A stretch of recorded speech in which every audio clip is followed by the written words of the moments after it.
Bien, amados hermanos, pues la semana pasada comenzamos, queridos hermanos, a ver la carta a los Efesios. La carta a los Efesios es maravillosa porque nos revela el plan de Dios desde la eternidad. Y es lo que nos habla el capítulo 1. Hoy estaremos abordando la segunda parte del capítulo 1. La semana pasada estuvimos viendo del versículo 1 al versículo 14 y hoy veremos del 15 en adelante, pero para ello haremos un pequeño repaso, hermanos, de lo que vimos. Bien, este es el bosquejo general de la Biblia. Los 66 libros que la componen, queridos hermanos, está dividida en dos grandes partes, el Antiguo y el Nuevo Testamento. El Antiguo Testamento es son las promesas acerca del Cristo y el Nuevo Testamento es el cumplimiento de ese Cristo, la predicación de ese Cristo, la explicación a la iglesia de la obra de Cristo y Apocalipsis es eh, la espera del regreso de Cristo. ¿Cómo está compuesto el Antiguo Testamento? El Antiguo Testamento está compuesto de la siguiente manera. Está el Pentateuco, que son los primeros 5 libros, están los libros históricos, los libros poéticos, los libros sapienciales y los libros proféticos. Y, hermanos, aquí una cita representativa del Antiguo Testamento es esta, Génesis 3:15, donde Dios da por primera vez una revelación del Evangelio. La primera promesa acerca del Evangelio está en esta cita, Génesis 3:15, y aquí es donde Dios promete a alguien que vendría a solucionar el problema espiritual del hombre. Enseguida el hombre cayó en pecado, Dios llega y da la solución. No se espera más tiempo, no deja que ocurran cosas, sino que Dios llega y entonces se encuentra con el hombre que ha pecado y da la solución al problema fundamental del hombre, prometiendo así, hermanos, al Cristo que vendría. Amén. Ahora aquí yo les puse también en el Nuevo Testamento una cita representativa de los evangelios, el cumplimiento de todas esas promesas que se hicieron acerca de Cristo. Bueno, aquí en los evangelios van a tomar lugar, se van a cumplir por fin. Y entonces les pongo esta cita representativa del Evangelio de Lucas, capítulo 4, versículos 20 y 21.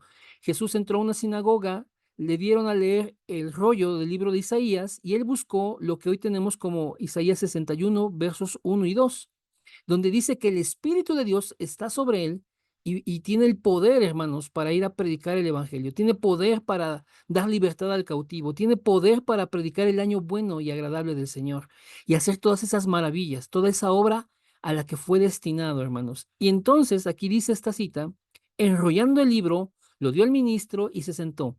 Los ojos de todos en la sinagoga estaban fijos en él, entonces comenzó a decirles, hoy se ha cumplido esta escritura delante de vosotros. ¿Qué se cumplió? Que el Espíritu de Dios estaba sobre él y lo ungió para hacer toda esta obra, hermanos. Él es el Cristo. Bien, hermanos. Una cita representativa del libro de los Hechos, que es la predicación de ese Cristo, la podemos encontrar en Hechos 18, capítulo 5, que dice así, que cuando Silas y Timoteo, que son discípulos, que son colaboradores del apóstol Pablo, vinieron a Macedonia, Pablo, el apóstol, estaba entregado por entero a la predicación de la palabra, testificando a los judíos que Jesús era el Cristo. Bien, hermanos, ahí hay una cita representativa del libro de los Hechos, que es la predicación de ese Cristo que había sido prometido, ese Cristo que fue cumplido en los evangelios y ahora es un Cristo predicado a las naciones. Y las cartas, hermanos, que escribieron los diversos apóstoles son la explicación a la iglesia de la obra de ese Cristo. Y podemos ver esto aquí, mis hermanos, Primera de Corintios 15, 3 y 4, donde la palabra de Dios nos va a dar un resumen hermoso del evangelio. Y dice el apóstol Pablo a los Corintios, primeramente os he enseñado lo que asimismo recibí, que Cristo murió por nuestros pecados conforme a las Escrituras, que fue sepultado y resucitó al tercer día conforme a las Escrituras. Ahí está el Evangelio. ¿Cuál es el Evangelio? Que Cristo murió por nuestros pecados, que fue sepultado y que resucitó al tercer día. Todo esto, hermanos, es conforme a las Escrituras, es conforme a lo que sucedió en el Antiguo Testamento, todas esas promesas que se fueron dando para revelar a Cristo y su obra, hermanos, que tienen cumplimiento cuando Cristo ya está presente y tiene su ministerio público y que ahora es predicado para que la gente se acerque a Él, venga a Él en fe y en arrepentimiento y sean salvos, hermanos. Y ahora le toca a los apóstoles explicar la obra de Cristo a la iglesia, el Evangelio. Cristo murió por nuestros pecados, conforme a las Escrituras, fue sepultado y resucitó al tercer día, conforme a las Escrituras. Y bien, hermanos, finalmente la última parte de la Biblia es el Apocalipsis o la revelación y es la espera de ese Cristo, el Cristo que va a volver, hermanos. Bien, y Apocalipsis 1, versículos 7 y 8 dice de la siguiente manera: He aquí que viene con las nubes, todo ojo le verá, los que lo traspasaron y todos los linajes de la tierra se lamentarán por causa de él. Sí, amén.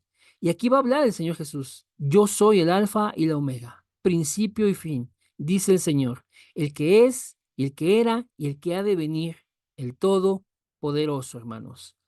Bien, esto, hermanos, es a manera de introducción para que sepamos, hermanos, de qué se tratan las cartas. Las cartas se tratan de explicarle a la iglesia, de explicarle a los santos, a los fieles, a los creyentes, la obra de ese Cristo.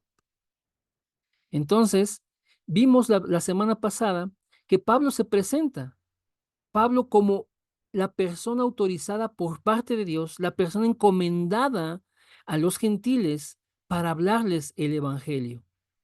Vimos también, hermanos, todo el plan de Dios que está condensado, hermanos, de los versículos 3 al 14, cómo Dios verdaderamente en su amor, en su misericordia, en su gracia, nos apartó desde tiempos eternos, hermanos.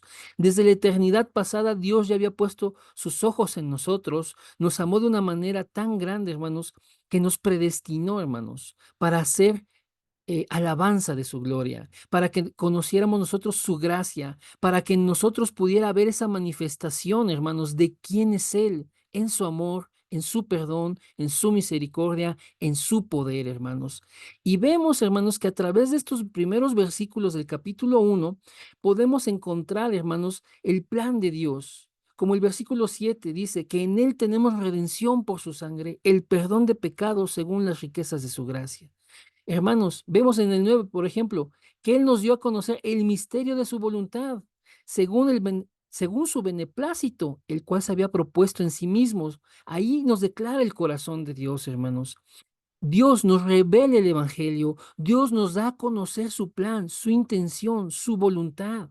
Dios nos da a conocer qué es lo que Él ha pensado, hermanos, qué es lo que a Él, hermanos, le pareció lo mejor. Dice aquí la Biblia, según su beneplácito. Lo que a Él le complacía hacer, hermanos, es lo que ahora nos ha revelado, hermanos.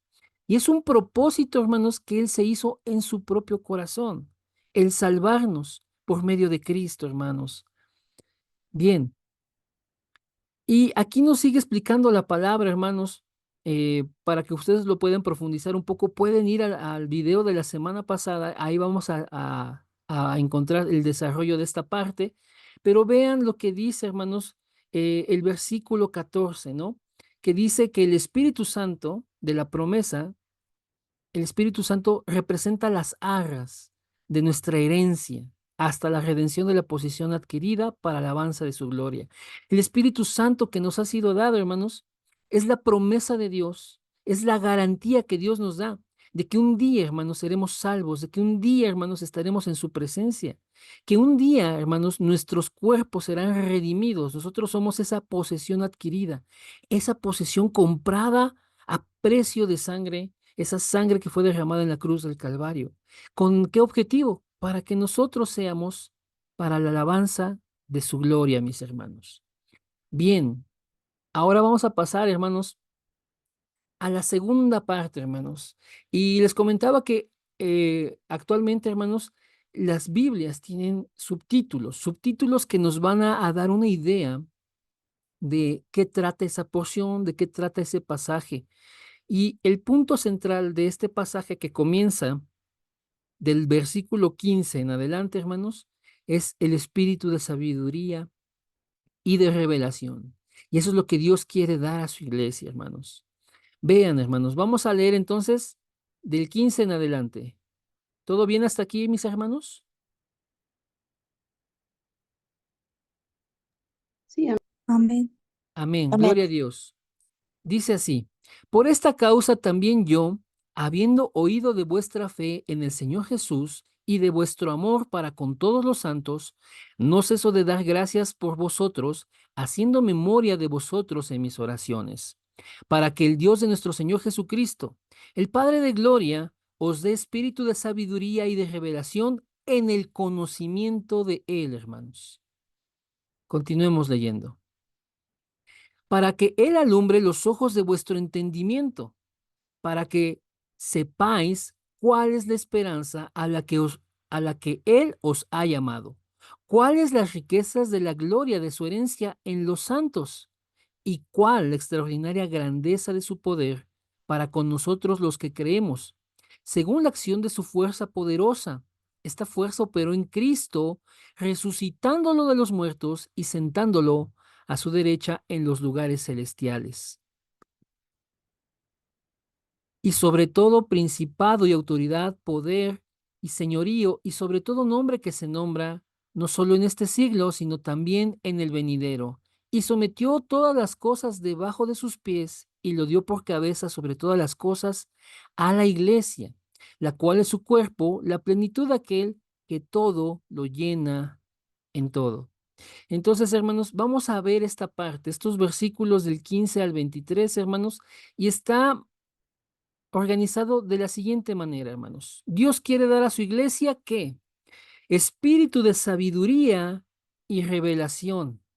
¿Para qué, hermanos? Para que la iglesia tenga conocimiento de Él. Él quiere dar sabiduría y revelación para que la iglesia le conozca. ¿Con qué objetivo? Pues con el objetivo de que la iglesia tenga entendimiento de lo que Él ha hecho. Y entonces sepa la iglesia, hermanos, a qué esperanza fue llamado y cuáles son las riquezas de la herencia que Dios tiene para sus santos, hermanos. ¿Está claro esta parte? Este es el desarrollo de este pasaje, mis hermanos, de esta segunda parte del capítulo 1. Dios quiere dar espíritu de sabiduría y revelación para que le conozcamos, hermanos, para que tengamos entendimiento de lo que Él ha hecho y entonces conocer, tener seguro, tener claro a qué esperanza fuimos llamados y las riquezas de su herencia, hermanos. Entonces, vamos a desarrollar esto un poquito más, mis hermanos, y si ustedes me permiten, vamos a regresar entonces a la lectura y vamos discerniendo en el nombre del Señor Jesucristo esta palabra. Bien, entonces Pablo dice que por esta causa, esta es la parte con la que conecta con los versículos anteriores. Ya Pablo explicó de una manera, hermanos, muy concreta cuál es el plan de Dios, cómo es que Dios nos trajo desde la eternidad a su salvación. Entonces ahora Pablo dice que por esa causa y habiendo oído acerca de la fe de estos hermanos, habiendo oído, hermanos, del amor que tienen para con la iglesia, hermanos, en diversos lugares, dice que Él da gracias por ellos. Él los está recordando en sus oraciones. Y Él ora por ellos, hermanos, para que sea nuestro Dios el que dé ese espíritu de sabiduría y ese espíritu de revelación en el conocimiento de Él. Y entonces yo aquí quiero que veamos lo siguiente, hermanos. Primero, ver, hermanos, que el apóstol Pablo, hermanos, no solo en esta carta, sino en diversas cartas, él siempre está en oración por la iglesia, siempre está en oración por los hermanos. Y entonces, hermanos, invitarles nuevamente a que nosotros estemos orando unos por otros. Por eso nosotros incluimos aquí un tiempo para exponer los temas de oración. Y que usted, hermanos, tenga un tiempo también para recordar qué necesidades hay, qué asuntos están ahí pendientes y que usted también pueda en un tiempo particular orar por los hermanos. Esto es bueno y esto es agradable en la presencia de Dios, hermanos. Entonces vean, Pablo le explica el plan de Dios de salvación a los hermanos en Éfeso y les dice, yo por eso también oro por ustedes. Yo estoy orando para que ustedes reciban ese espíritu de sabiduría y de revelación en el conocimiento de Dios. Dios, hermanos, verdaderamente quiere que le conozcamos. Dios, hermanos, se ha revelado al hombre y lo ha hecho, hermanos, en un periodo aproximadamente de 1500 años, por medio de 40 hombres, hermanos, en 3 continentes diferentes, en 3 idiomas diferentes. Y esa palabra que Él encargó a estos santos hombres, hermanos, hoy la tenemos, hermanos, en la Biblia. Esa es la palabra de Dios. Y no hay otra manera, no hay otra forma de conocer a Dios sino a través de las Escrituras, siendo guiados por su Espíritu. Pero lo que Dios ha querido revelar al hombre, Dios ya lo dio en su palabra. Y entonces, hermanos, ¿cómo nosotros vamos a obtener ese espíritu de sabiduría y de revelación por el cual Pablo estaba orando que viniera sobre la iglesia en Éfeso? Hermanos, no es otra cosa sino para que Dios nos traiga su conocimiento a través de explicar precisamente la obra de Cristo. Y esto, hermanos, para nosotros es, es un momento más desarrollado, porque para el tiempo de Pablo, hermanos, lo que ya había sido escrito, hermanos, fue todo el Antiguo Testamento, los evangelios y algunas cartas. Para este momento en que él está escribiendo esta carta a los Efesios, hermanos, no está completo todavía el canon bíblico. Sin embargo, para nosotros, hermanos, hoy tenemos la palabra completa, hermanos. El apóstol Pedro, en su primera carta, dice que tenemos la palabra profética más segura, hermanos, la cual no vino a nosotros por la voluntad de un hombre, sino por la voluntad de Dios, hermanos, la cual pues no es de interpretación personal, sino que Dios dio, hermanos, el conocimiento de Él en esa palabra. Y entonces todo lo que podemos saber de Dios, hermanos, está vertido ahí. Dios habló de sí mismo para que el hombre le conociera. Dios se reveló al hombre a través de esa palabra. Y hermanos, la obra de Cristo, que es de Génesis, Apocalipsis, hermanos, es lo que Dios quiere que conozcamos. Dios quiere que venga sobre nosotros sabiduría y revelación para conocerle. Y esto, hermanos, es un tema de oración también. Este es otro punto, este es otro tema de oración. Si usted tiene temas importantes en esta semana, hermanos, seguro estoy que usted ora por necesidades, ora por su familia, ora por varias cosas. Pero, hermanos, este es un tema de oración que usted debe de tomar, hermanos, para su propio crecimiento, para su fortalecimiento en su relación con el Señor. Señor, dame espíritu de sabiduría y de revelación en el conocerte más y más. Ayúdame a conocerte más y más. ¿Todo bien hasta aquí, mis hermanos? Amén. Amén. Gloria a Dios. Bien. Ahora, Dios quiere, hermanos, verdaderamente que le conozcamos para que tengamos entendimiento, hermanos, para que tengamos claras las cosas. Recordemos, hermanos, que nuestro Señor Jesucristo, una vez resucitado y que se aparece a sus discípulos, la Biblia nos narra en el Evangelio de Lucas capítulo 24 que Él les abrió el entendimiento, hermanos, para que comprendieran las escrituras. Ese es el espíritu de revelación. Ese es el espíritu de sabiduría, hermanos, cuando el Señor nos abre el entendimiento. Entonces, hermanos, podemos comprender por la gracia de Dios a Dios. Dios nos lleva, hermanos, con todo conocimiento, hermanos, a su verdad. Porque una de las obras del Espíritu Santo, hermanos, es llevarnos a toda verdad. Juan 16:13. Una de las obras del Espíritu Santo, hermanos, es que nos recuerda las palabras de nuestro Señor Jesucristo. Una de las obras del Espíritu Santo es, hermanos, que nosotros cuando declaramos con nuestra boca que Jesús es el Señor, es provocado por el Espíritu. No viene de ti, sino que Dios lo obra en tu corazón. Una de sus obras, hermanos, una de las obras del Espíritu Santo, hermanos, es que en nuestro corazón viene el querer como el hacer por su buena voluntad. Hermanos, verdaderamente Dios quiere que le conozcamos para que tengamos claridad, para que tengamos entendimiento, hermanos. Y entonces, hermanos, aquí viene lo interesante, para que sepamos cuál es la esperanza a la que Él nos ha llamado, cuáles las riquezas de la gloria de su herencia en los santos. Y hermanos, esto es importante porque yo he escuchado a muchas personas que van a una iglesia y entonces no saben a qué Dios los llamó y no saben qué esperar. Y hermanos, esto, hermanos, la misma palabra lo atiende, la misma palabra lo resuelve. Entonces yo quiero que usted ponga atención en dos palabras. La primera es esperanza, a la esperanza a la que fuimos llamados, y la otra es las riquezas de la gloria de su herencia. Hermanos, ¿qué son estas dos cosas?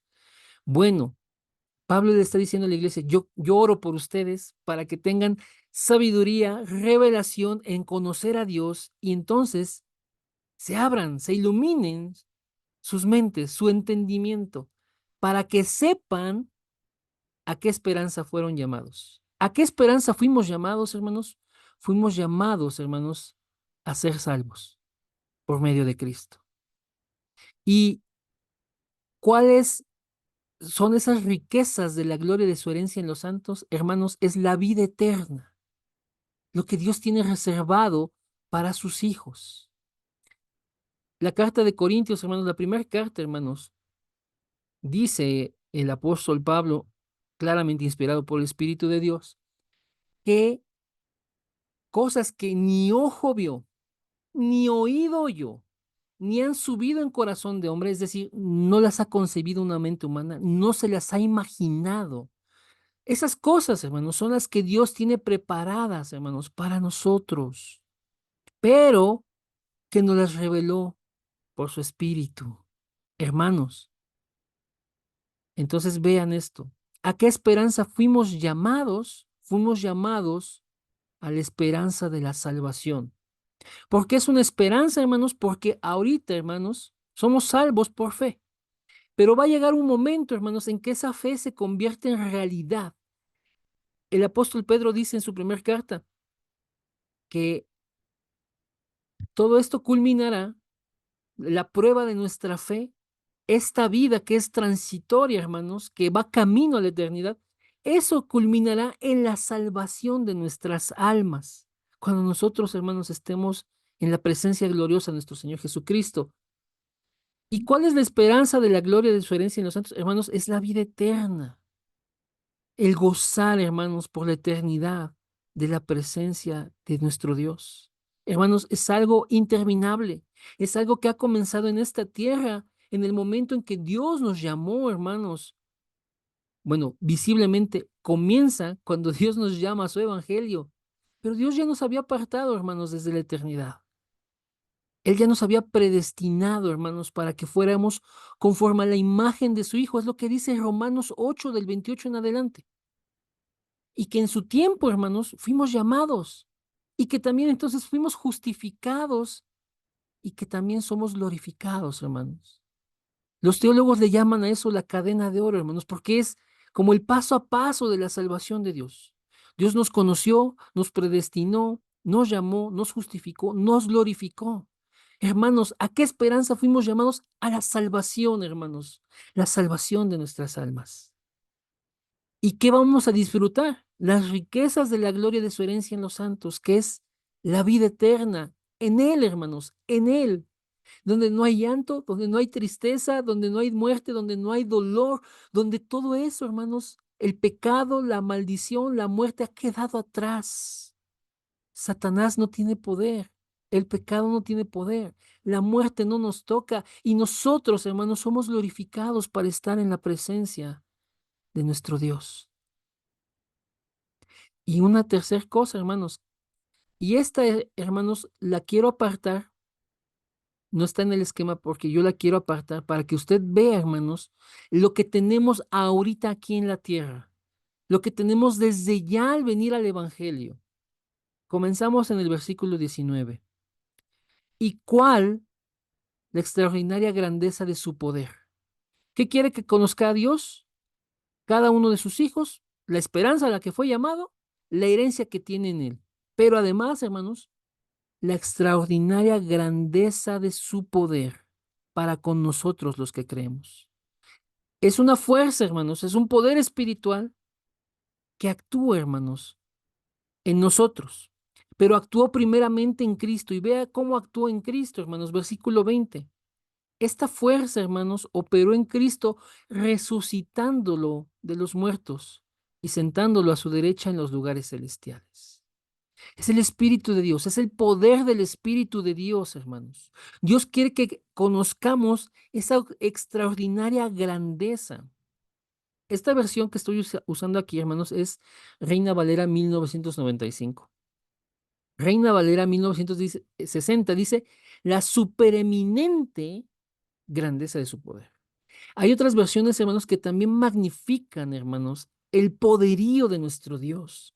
Dios quiere, hermanos, que conozcamos que Él es todopoderoso y que su potencia, hermanos, excede nuestro conocimiento. Y que además, hermanos, ese poder ha sido, hermanos, operado en Cristo y ha sido operado en nosotros. ¿Cómo es esto? Que ese poder, el Espíritu de Dios, el poder del Espíritu de Dios, resucitó a Cristo de entre los muertos y lo exaltó, hermanos. Lo puso, hermanos, en un lugar eminente, en los lugares celestiales, hermanos. Mm, Yo quiero, hermanos, que usted comprenda lo siguiente. La Biblia dice, hermanos, que Dios es tan grande, hermanos, que los cielos de los cielos no lo pueden contener. Entonces, cuando la Biblia se refiere a que Cristo está sentado a la diestra o a la derecha del Padre, no es exactamente un lugar físico, una localización a la derecha, sino que es un lenguaje con el cual nosotros podemos entender que está en un lugar de preeminencia. Él está siendo exaltado, hermanos. ¿Qué sucede? Cristo, hermanos, vino a este mundo, vino con un propósito, vino con un ministerio, hermanos, que tenía que realizar. Y en ese ministerio, hermanos, en ese servicio que dio, hermanos, como siervo, hermanos, Él muere, es sepultado, pero es resucitado. Pero no queda en eso, hermanos. A veces las personas solamente se centran en esto, que es importantísimo, sí. La obra, la muerte y la resurrección de nuestro Señor, sí, pero hay más, hermanos. Porque Cristo, hermanos, después de resucitar, fue ascendido a los cielos. Y no solo eso, sino que fue puesto en un lugar de renombre, fue exaltado, sí, hermanos, fue glorificado. Entonces, eso, hermanos, eso es lo que opera esta fuerza, este gran poder del que nos habla Pablo. Que Cristo sí fue resucitado, pero que también, hermanos, fue exaltado, fue glorificado, hermanos. Y dice aquí estos versículos finales de esta porción, hermanos, esto de lo que les comento. Cristo fue ascendido al cielo, hermanos, exaltado, glorificado, y Él fue puesto en este lugar de renombre, hermanos, miren, sobre todo principado y autoridad, poder y señorío, sobre todo nombre que se nombra, no solo en este siglo, sino también en el venidero. Cuando la Biblia nos se refiere a eso del siglo venidero, hermanos, se refiere a lo que está por venir, hermanos, al tiempo de esas cosas que aún no se han manifestado, hermanos, muchas de las cuales las podemos ver en el libro de Daniel y en el libro de Apocalipsis. Pero vean esto, hermanos. Cristo es exaltado, Cristo es glorificado, hermanos, y está puesto en ese lugar preeminente.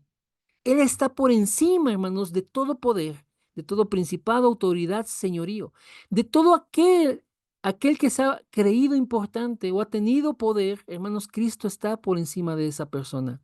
De aquellos poderes espirituales, hermanos, que se manifiestan en este mundo físico, Cristo está por encima de eso. De aquello que Dios eh, se ha reservado en invisibilidad, pero que gobierna sobre este plano terrenal. Cristo está por encima de eso, hermanos. Cristo está por encima de todo, básicamente, hermanos. Y no solo eso, sino que su nombre, hermanos, es el nombre más alto, es el nombre más grande, hermanos. Recordemos, queridos hermanos, lo que Pablo escribe a los filipenses, hermanos, en el capítulo 2. Está hablando de la actitud de Cristo, que siendo Dios, no estimó el ser igual a Dios como cosa que aferrarse. O sea, él se hizo siervo, un siervo obediente que viene y muere, hermanos, de la peor manera. Muere con la muerte de un criminal, muere convirtiéndose en un malhechor por nuestros pecados. A él se le imputó, como dice Isaías, el pecado de todos nosotros. Le fue cargado sobre sus espaldas el peso de cada una de nuestras vidas caídas, hermanos. Y él muere, hermanos, pero dice que también es exaltado, exaltado hasta lo sumo, hermanos. Y tiene el nombre que es sobre todo nombre. Y entonces al nombre de Jesús, hermanos, se doblará toda rodilla, de todos, así, en todo lugar se doblará toda rodilla y toda lengua confesará que Jesucristo es el Señor, hermanos. Entonces Pablo está diciendo esto. Quiero, hermanos, que ustedes sepan lo siguiente. Yo oro por ustedes para que Dios les dé sabiduría, les dé revelación en conocerle, para que tengan entendimiento de a qué esperanza fueron llamados, cuál es la herencia que recibirán y el poder de Dios que actúa en nosotros y que actuó primeramente en Cristo resucitándolo. ¿Qué está pasando ahorita con Cristo, iglesia? Es lo que les está diciendo Pablo.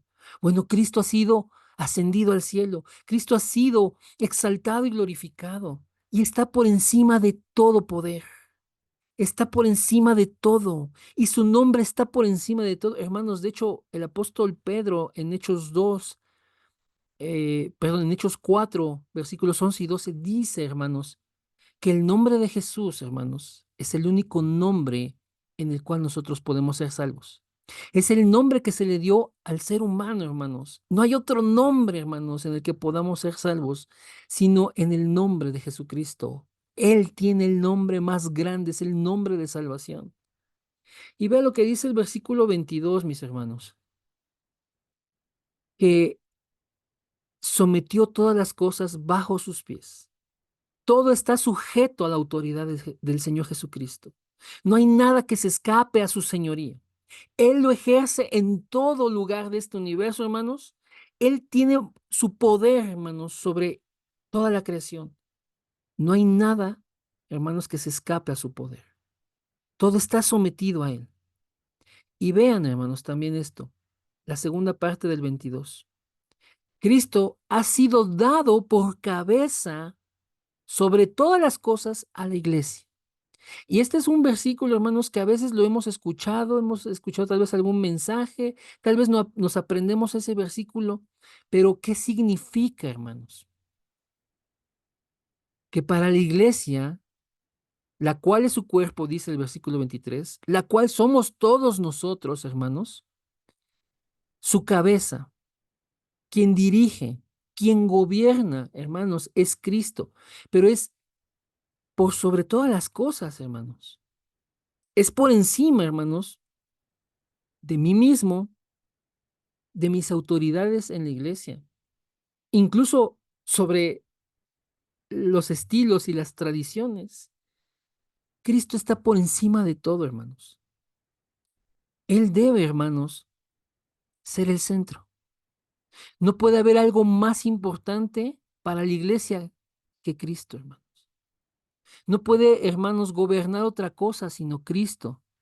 No puede guiarnos otra cosa, un interés, un movimiento, una denominación, sino Cristo, hermanos. No hay nada para la iglesia más alto y de mayor jerarquía, sino Cristo, hermanos. Y entonces, hermanos, con ese entendimiento, Pablo, hermanos, quiere que la iglesia sepa que tiene un Señor, que tiene una cabeza a la cual seguir. De hecho, hermanos, la iglesia que crece sana, la iglesia que crece fuerte, que se desarrolla, es la iglesia que está asida a la cabeza. Así lo explica él, hermanos. Lo vamos a ver también en estas semanas. Como la iglesia que se hace de su Señor, o sea, que se agarra, que se aferra, hermanos, es la iglesia que es edificada. Y nosotros en nuestra vida, hermanos, en nuestra congregación, necesitamos aferrarnos a Cristo como nuestra cabeza. Él está por encima de nosotros. No hay nada, hermanos, que esté fuera de su poder. Él es el Señor. Y vean, hermanos, la última parte del versículo 23. Está hablando de la iglesia, que Cristo es la cabeza de la iglesia, la cual es su cuerpo. Y vean esta expresión, hermanos, la plenitud de aquel que todo lo llena en todo. ¿Qué tiene, hermanos, que experimentar la iglesia? La plenitud de nuestro Señor Jesucristo, que todo lo llena en todo. Por eso, hermanos, la iglesia tiene que estar asida a Cristo, la iglesia tiene que estar aferrada a Cristo, porque entonces va a recibir esa plenitud de su presencia, porque entonces, hermanos, de Él va a tener la vida, va a tener la fuerza, va a tener la guía. Hermanos, la iglesia tiene que experimentar la plenitud de nuestro Señor Jesucristo, esa presencia, hermanos, que lo llena todo, todo. Hermanos, y esta obra, hermanos, plenitud, hermanos. Plenitud, hermanos, es una palabra muy importante. Plenitud es, hermanos, la satisfacción. Hermanos, es la llenura. Plenitud, hermanos, es que el propósito, hermanos, está cumplido. Esto es lo que necesita experimentar la iglesia. Al conocer, hermanos, ¿a qué esperanza fue llamado? Que es la salvación. ¿Qué herencia, qué riquezas hay en esa herencia, hermanos? Que es la vida eterna y el supremo poder de nuestro Señor, que resucitó a Cristo de entre los muertos, que le ha exaltado, le ha glorificado y que entonces todo está bajo su dominio, bajo su poder y que nosotros, hermanos, lo tenemos a Él por cabeza. Esa fuerza, ese poder tan grande, hermanos, va a hacer que la iglesia experimente plenitud, plenitud, hermanos. Bien, entonces hasta aquí la palabra, mis hermanos. Deseo, hermanos, dejar de compartir para poder escuchar su fórum. Bien, hermanos, si alguien tiene fórum, pues lo escuchamos, hermanos. Deseo y oro, hermanos, porque este contenido, hermanos, sea de bendición y de edificación para ustedes. Los escucho, mis hermanos. Si alguien tiene fórum, puede expresarlo.